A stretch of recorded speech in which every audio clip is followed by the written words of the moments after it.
I'm Sitar Parveen advocate here in Muzaffarabad, and I was interested in getting a perspective from a woman as well as from a lawyer as well as a citizen, and I wanted to find out what are the most pressing issues of public concern from her perspective. جی madam تو بسم اللہ الرحمن الرحیم. سب سے پہلے تو thank you very much کہ آپ نے مجھے اس چیز کے لیے موقع دیا کہ آج میں اس حوالے سے بات کر رہی ہوں. اگر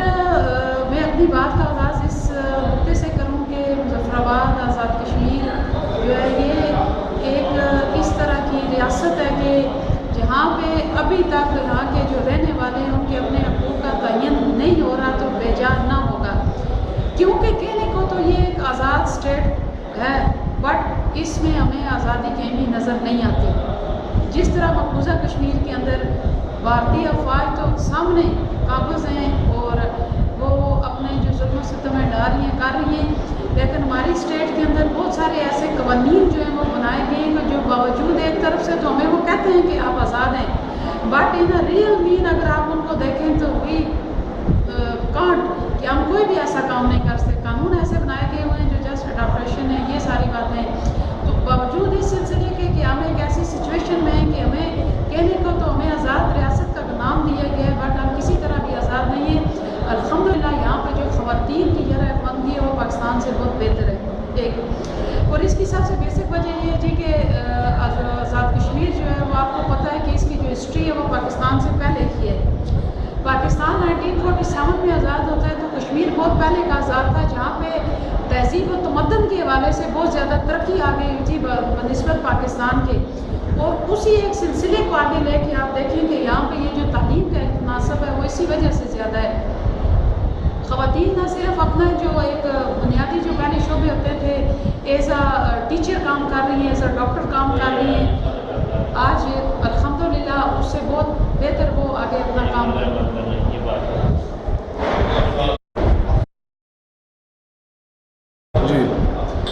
خواتین جو ہے نہ صرف ٹیچر ہیں ڈاکٹر ہیں بلکہ اس کے علاوہ آپ دیکھیں کہ وکالت جو ایک ایسا شعبہ سمجھا جاتا تھا کہ شاید خواتین اس میں کامیاب نہیں ہو سکتی، لیکن الحمدللہ یہ دیکھیں کہ اس ٹائم ہماری جو سینٹرل بار مظفرآباد ہے اس کے اندر اباؤٹ 70% وومن جو ہیں وہ انرولڈ ہیں اور 30 خواتین جو ہے وہ پریکٹس کر رہی ہیں. تو یہ اس چیز کے لیے ایز اے لائر میں بات کروں تو یہ بڑی خوشائن بات ہے کہ بڑا اچھا ٹرن ہے کہ خواتین جو ہے وہ شعبے کے اندر آ رہی ہیں، کام کر رہی ہیں. اور اگر مشکلات کے حوالے سے بات کی جائے تو آپ کو پتہ ہے کہ اوور آل جو معاشرہ ہے وہ میل ڈومینیٹنگ سوسائٹی ہے.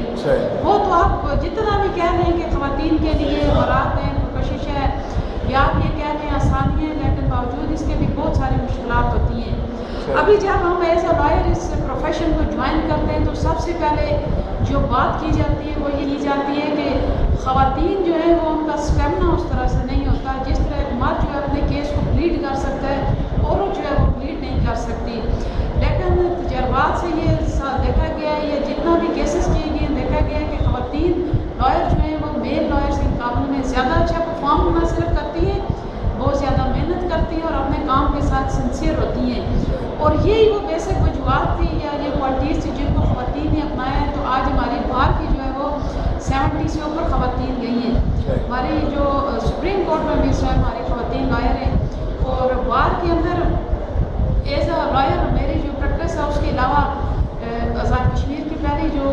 خاتون لائر ہوں جس نے الیکشن کنٹیسٹ کر کے جیتا. پچھلے سال میں بار کی ایڈیشنل جنرل سیکرٹری رہی. پہلے یہاں یہ ٹرینڈ نہیں ہوتا تھا، یہی سمجھا جاتا تھا جی کہ الیکشن لڑنا جو ہے وہ مردوں کے کام ہے، عورت جو ہے وہ الیکشن نہیں لڑ سکتی، اور الا اگر لڑ بھی جاتی ہے تو عورت جو ہے وہ کبھی ون نہیں کر سکتی. حالانکہ جب ہم اس پروفیشن میں آتے ہیں ہمارے مائنڈ میں تو یہ ہوتا ہے کہ ایز اے لائر ہم سب برابر ہیں. اس جو ایک لوگوں کا عام یہ تاثر تھا خواتین کے بارے میں کہ وہ ایز اے لائر جو ہے وہ اچھی لائر وہ ثابت نہیں ہو سکتی، یہ بالکل غلط ہو گیا. وہ اس وجہ سے کہ خواتین نے جس طرح دوسری ساری فیلڈز میں محنت کی اور اپنا لوہا منوایا ہے، بالکل سیم اسی طرح اس سارے اپنے اس کیریئر کے دوران ایز اے لائر انہوں نے بھی اس بات کا لوہا منوایا ہے کہ خواتین جو ہیں وہ اچھی لائر بھی ہو سکتی ہیں. صحیح. اور جو مشکلات کی بات کی تو وہ ہر فیلڈ میں خواتین کے ساتھ ہوتی ہیں, آلریڈی ہوتی ہیں, کیونکہ اللہ تعالیٰ کی ذات نے ایک وہ کہہ لیں کہ اس کا جنس ہی مختلف بنائی ہوئی ہے, اور اسی حساب سے جو لائبلٹیز ہیں, جو رسپانسبلٹیز ہیں, وہ بھی ڈیوائڈ کی ہوئی ہیں. اکارڈنگ ٹو دس خواتین موسٹلی یہ خیال کیا جاتا ہے کہ وہ گھروں میں بیٹھیں, جب یہ ایک پبلک کہہ لیں پبلک ڈیلنگ پیشہ ہے, اور وکیل جو ہوتا ہے وہ ایک پبلک پراپرٹی ہوتا ہے. میں اینی ٹائم اینی ویئر جو ہے کال ہے, آپ اس کو بلا سکتے ہیں. لیکن اگر خواتین اپنے جو ایک کہہ لیں کہ اس جرت مندی اور اس عزم کے ساتھ وہ اپنے اس سسٹم کو اگر چلائیں ایمانداری سے ایسا لائے, تو کوئی شک نہیں کہ وہ اپنے آپ کو منوا لیں. مشکلات تو ظاہر زندگی میں ہوتی ہیں, اس میں کوئی ٹینشن کی بات. بالکل ٹھیک ہے. میں آپ سے صرف 2-3 سوال پوچھوں گا. پہلا یہ ہے کہ بحیثیت ایک عورت اس فیلڈ میں کوئی ایسی پرابلمز یا کوئی ڈسکرمنیشن آپ محسوس کرتے ہیں جو پرابلم صرف عورتوں کو ہوتی ہے, مردوں کو نہیں اس فیلڈ میں؟ جی بالکل. جو سب سے بڑی ڈسکریمنیشن کی جاتی ہے نہ صرف اپنے جو کولیگ میل لائر ہیں ان کی طرف سے, بلکہ جو کلائنٹس آتے ہیں ان کی طرف سے بھی ہوتی ہے. ان کے مائنڈ میں بھی یہ بات ہوتی ہے کہ شاید ایک عورت کو اگر ہم کیس دیں گے اور جب ہم اس کے پیچھے چلیں گے تو میں بھی معاشرے کے اندر لوگ جو ہوں گے وہ کہیں گے اس نے ایک عورت کو جو ہے وہ وکیل کیا ہوا ہے. تو یہ ایک عام کلائنٹ کا یہ تاثر ہوتا ہے. اور ساتھ ہی جو وکلا ہیں وہ بھی ہمیشہ اپنے آپ کو یہ پروف کرانے کی کوشش کرتے ہیں جی کہ ہم جو یہ ایک جینڈر ڈفرینس ہے, تو یہ بالکل 100% ٹھیک بات ہے کہ میل وکلا جو ہیں وہ زیادہ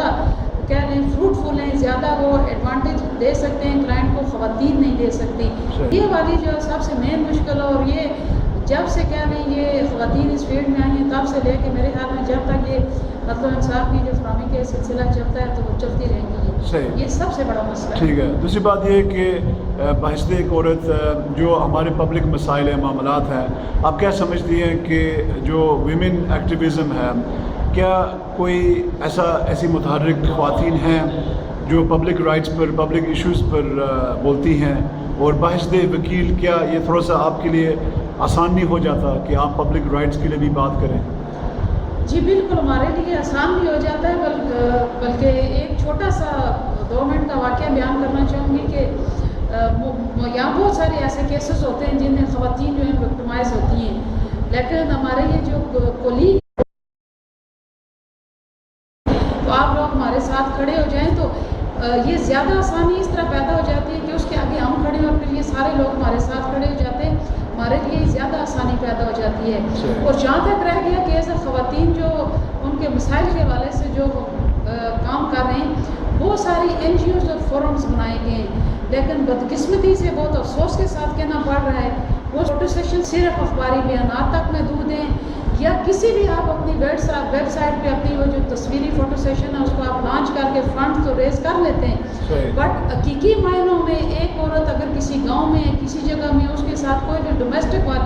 وائلنس ہو رہا ہے, اس کے ڈاوری کا مسئلہ ہے, اس کے کوئی مہر کا مسئلہ ہے, اس کو کوئی وراثت میں حق نہیں دیا جا رہا, اس کے حوالے سے حقیقی طور پہ کوئی بھی کام نہیں ہو رہا. بلکہ عدالتوں کے اندر ہماری جتنی بھی یہ پریکٹس چل رہی ہے اس میں اگر کوئی خاتون ایز اے ڈاور اپنی کسی زمین اگر اس کے حصے میں ڈالی گئی تھی مہر کے شادی کے وقت, کوئی اگر اس حوالے سے کیس کرتی ہے تو اس کو بھی الٹا ڈسکریج ہی کیا جاتا ہے کہ زمینیں جو ہیں وہ وراثت میں نہیں ملتی تو مہر میں کیسے دی جائیں گی. ہاں البتہ یہی لوگ جنہوں نے یہ NGO رجسٹرڈ کرائی ہوئی ہیں, کام کر رہے ہیں, بڑے بڑے فنڈز لیتے ہیں, اگر دلچسپی لیتے ہیں تو آپ لوگ ہمارے ساتھ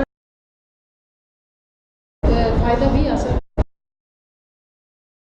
تو آخری سوال یہ ہے کہ 66 سال سے جو یہاں پہ سیٹ اپ ہے, میں ایک عورت کا پرسپیکٹو لینا چاہتا ہوں کہ 3 چیزیں, ایک سیاسی ارتقاء, عدلیہ میں ارتقاء, انتظامیہ میں. آپ کیا سمجھتی ہیں کہ کیا وجہ ہے کہ جو مجھے محسوس ہوتا ہے کہ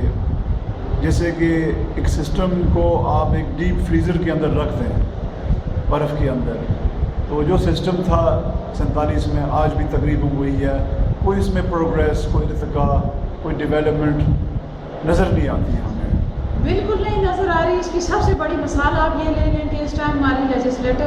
آزاد کشمیر کی جو اسمبلی ہے جی, اس کے اندر آپ کی گنی چنی خواتین کی جو مخصوص نشستیں ہیں وہ ہیں. جی, ایک خاتون جو ہے وہ پچھلے ہفتے میں الیکٹ ہو کے کنٹیسٹ کر کے آئی ہیں, جب سے یہ 66 ایئر گزر گئے ہیں، خواتین کے حوالے سے کوئی بھی ایسی قانونی لائحہ عمل تیار نہیں ہوا کہ جس سے یہ پروف ہو سکے کہ جو کہہ رہے ہیں کہ اتنا بڑا ایوان ہے جس کے اندر خواتین کی جو آبادی کا نصف حصے سے زیادہ ہیں، ان کی نمائندگی ہونے کے لیے کوئی مؤثر حکمت عملی نہیں تیار کی گئی۔ اور اس کے علاوہ بھی اس حوالے سے اتنی بڑی ڈسکریمنیشن ہے کہ دنیا کے آپ کسی بھی ملک میں چلے جائیں، خواتین کے حوالے سے کسی بھی محکمے کے اندر ایک باقاعدہ کوٹا مختص کیا جاتا ہے جس کے تحت ان کو ملازمتیں دی جاتی ہیں۔ آزاد کشمیر کے اندر اس نام کی کوئی چیز بھی نہیں ہے، پاکستان کے اندر ہے۔ خواتین کے لیے آپ جائیں، ٹیلی کمیونیکیشن کے محکمے میں چلے جائیں، آرمڈ فورسز میں چلے جائیں، پولیس میں چلے جائیں، خواتین کے لیے باقاعدہ جو ہے وہ نشستیں۔ آپ ایجے کہ پولیس کا محکمہ لے لیں، پچھلے 10 سال کے دوران اس سال 3 لڑکیاں پولیس میں صرف وہ بھرتی کی گئی ہیں۔ صرف یہ کہہ کے بھرتی نہیں کی جاتی جی کہ یہاں پہ جرائم کی جو ہے وہ شرح بہت کم ہے اور ہمیں ضرورت ہی نہیں پڑتی ہم خواتین کو اس محکمے میں بھرتی کریں۔ کتنی بڑی ڈسکریمنیشن ہے، دیکھیں صرف یہ 2 باتیں کر کے کی جاتی ہیں، حالانکہ بہت ساری ایسی خواتین ہیں جو نہ صرف اس چیز کا جذبہ رکھتی ہیں کام کرنے کا، ان کے لیے کوئی کوٹا مختص نہیں ہے، کسی بھی جگہ پہ نہیں ہے، اس حوالے سے نہیں کیا جاتا۔ ججز کا آپ ہمارا لے لیں، اس ٹائم آزاد کشمیر کی پوری ہسٹری میں جتنا کہہ لیں جب سے یہ عدالتیں بنی ہیں، ٹھیک ہے، مین وائل کے 3 یا 4 سول ججز، ٹھیک ہے، وہ بنی ہے۔ ایک ہماری جج ہے اس ٹائم، اس کی service tribunal Kashmir council service tribunal کی ایک جج بن کے گئی ہیں، اور ان کے پیچھے بھی اتنی لیٹیگیشن کی جا رہی ہے کہ ان کو لیگ پولنگ کی جا رہی ہے کہ ان کو پیچھے کریں، یہ تو اس چیز کے لیے استحقاق ہی نہیں رکھتی تھی۔ حالانکہ جہاں آپ دیکھیں کہ کشمیر کونسل سروس ٹریبونل کے 8-9 ممبران اگر بیٹھتے ہیں تو ان میں سے اگر ایک خاتون چیئرمین بیٹھ گئی تو کون سی اتنی قیامت والی بات ہے، بٹ یہ ان چیزوں کو یہ چیز ہضم نہیں ہو رہی لوگوں کو، اور یہ اس چیز کے لیے اتنا ڈسکریمنیٹ کرتے ہیں۔ عدلیہ جہاں سے آپ دیکھیں کہ عدل و انصاف کا سرچشمہ ہے، وہاں پہ بھی خواتین کو مؤثر نمائندگی ملنی چاہیے۔ پاکستان میں آپ دیکھیں کہ جسٹس صاحبان تک ساری بات ہے، یہاں آج تک ہائی کورٹ میں بھی کوئی خاتون جج نہیں لگائی گئی۔ کیا یہاں اتنی کوئی کیلیبر کی خاتون نہیں تھی؟ نہیں، صرف یہ بات تھی کہ ان کو ڈسکریمنیٹ کیا گیا کہ اس بیس پہ کہ یہ خاتون ہیں اور یہ ان کے کام نہیں کر سکیں گی، اور ان کو اس چیز کا موقع ہی نہیں دیا جا رہا۔ آپ کی اس فورم کے توسط سے میں جتنے بھی اقوام بالا ہیں وہ یہ سن رہے ہیں، میں ان تک یہ پیغام ضرور پہنچاؤں گی کہ مہربانی کر کے یہ جو ایک کالا راج آپ نے قائم کیا ہوا ہے، خواتین کے لیے کوئی کوٹا مختص نہیں کیا ہوا، ایک یہ جو آپ نے سائلنس قائم کیا ہوا ہے اپنی اس کے لیے، اس کو ختم کریں اور بحیثیت انسان ان کو ٹریٹ کرتے ہوئے۔ اگر آپ گھر کے معاملات میں جب زمین کی باری آتی ہے اس میں تو جب آپ اپنی بیگم کا حصہ لینا ہو آپ کہتے ہیں جی کہ اپنے باپ سے حصہ لو، جب دینے کی باری آتی ہے کہتے ہیں بہن نے معاف کر دی ہے۔ خدا رائے ظلم و ستم کو معاف کرتے ہوئے ضرور ایسی باقاعدہ حکمت عملی تیار کریں جس میں خواتین کی پارٹیسپیشن نظر آنی چاہیے اور باقی خواتین کے لیے وہ فروٹفل ثابت ہونی چاہیے۔ صحیح، میں نے کہا تھا آخری، لیکن یہ اس دفعہ ڈیفینیٹلی آخری ہے کہ آزادی کے لیے جو تڑپ یا آزادی کے لیے فکر ریاست کے حوالے سے اب کیا سمجھتی ہیں کہ مرد اس کے لیے زیادہ فکر مند ہیں، زیادہ جدوجہد مرد کرتے ہیں، یا عورت اس کے لیے زیادہ فکر مند ہے یا جدوجہد کرتی ہے؟ دیکھیں، آپ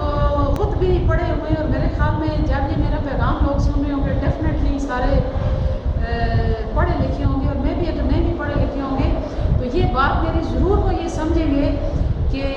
ایک اگر جو بچہ ہوتا ہے جب وہ پیدا ہوتا ہے تو بہت ساری ایسی چیزیں وہ جبلت کے طور پہ اپنی ماں سے اڈاپٹ کر لیتا ہے پیدا ہونے سے پہلے کہ جو اس کی والدہ کے اندر یا ان کے اندر موجود ہوتی ہیں۔ سلسلہ یہ چل نکلا ہے کہ ہم غلام ابن غلام ہیں، ٹھیک ہے، ہم کہنے کو تو آزاد ہیں بٹ اس طرح کے آزاد ہیں کہ ہمارے انگلیاں تو آزاد ہیں بٹ ہمارے ہاتھ پیچھے سے بندھے ہوئے ہیں، ہم کچھ بھی نہیں کر سکتے۔ سیم یہ سچویشن ہے۔ اصل میں ہماری جو خواتین ہیں وہ جو پڑھ لکھ گئی ہیں تو ان کے مائنڈ میں ایک ہی بات بٹھائی گئی ہے کہ آپ نے جاب کرنی ہے، آپ نے پیسے کما کے لانے ہیں۔ یہ میں نے پہلے بیان کیا کہ ہماری یہ جو لیجسلیٹو اسمبلی ہے اس کے اندر کوئی خواتین کو ایسا جو طرح موقع دیا ہی نہیں گیا۔ اگر کوئی خواتین آئی بھی ہے تو اس کا کوئی نہ کوئی باپ اس سیاست میں ہوگا، اس کا کوئی نہ کوئی بھائی اس سیاست میں ہوگا، اس لیے ان کو اس چیز سے کوئی کنسرن ہی نہیں ہے کہ آزادی کیا چیز ہوتی ہے، ان کو اس چیز سے کوئی ہے ہی نہیں ہے اس بات کے لیے۔ انہوں نے کب جا کے